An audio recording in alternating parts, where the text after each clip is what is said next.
بچپن څخه تر اوسه زما پلار ډېره محنت کوله چې زما پلار دوه په دې کې ورجه خرڅوله او ما د دې زحمتونه چې لیدلی وم چې سره کم زحمت راباسي سره کم خپل کوچنیان په یو ځای کې په یو مقام کې رسیږي سره کم رسیږي هغه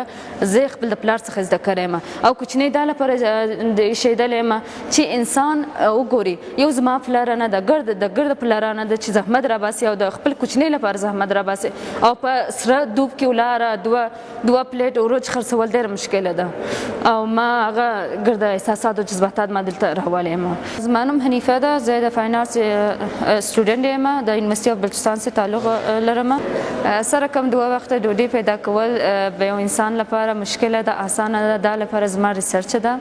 او دا زما ریسرچ دا لپاره و چې ما دونه غټې ډوډۍ دا لپاره جوړ کړې یم چې انسان ګرده په یو ځای کې کښېني، په یو ځای کې په یو اکسان کښېني، داسې نه وایي دا غریبه ده، دا امیره ده، دا پورته ده، دا کوچنی ده. څوک چې ضایع کوي ډوډۍ هغه دوی ضایع نه کړي دا ډوډۍ په مسکینانو ته ورکړي. ولې دا لازمي ده چې شپه تېرېږي او ورځې تېرېږي، موږ ته نه معلومیږي هغه مریږي یا مړه ده یا وژه ده، موږ نه پوهېږو. دا چې د امیران چې دلته شو کړی یم نه چې داسې کسان هم شته چې ډوډۍ ډېر لري او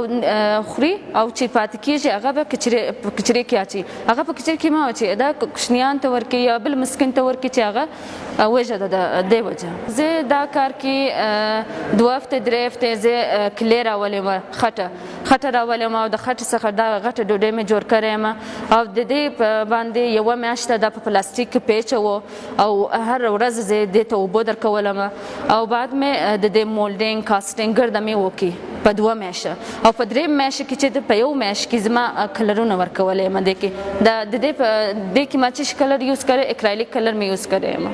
په سکلپچر کې لاس وړل خو منع ده دلته، لیکن دا زما په سکلپچر کې لاسونه ولې د دې شا ولیدې، د دې مخ ولیدې، دا اوریجناله ده یا درواغه ده. دا خبره ماته کړې وه دا خلکونه او د نږدې څخه ولیدې ګرد زما کارونه چې خپل ګلاسونه عینک راکشلي وو چې موږ په نږدې ګورو دا اصلي ده یا نکلي ده. زه خو ډېره خوشحاله یم، دا زما احساسات او زما د پلار جذباتونه ده، ما دا راکشلی یم، دا جذباتونه زه ایښیلی یم. دې لپاره ډېره خوشحاله یم چې څوک چې زما دا ویډیو یا شیان چې ګوري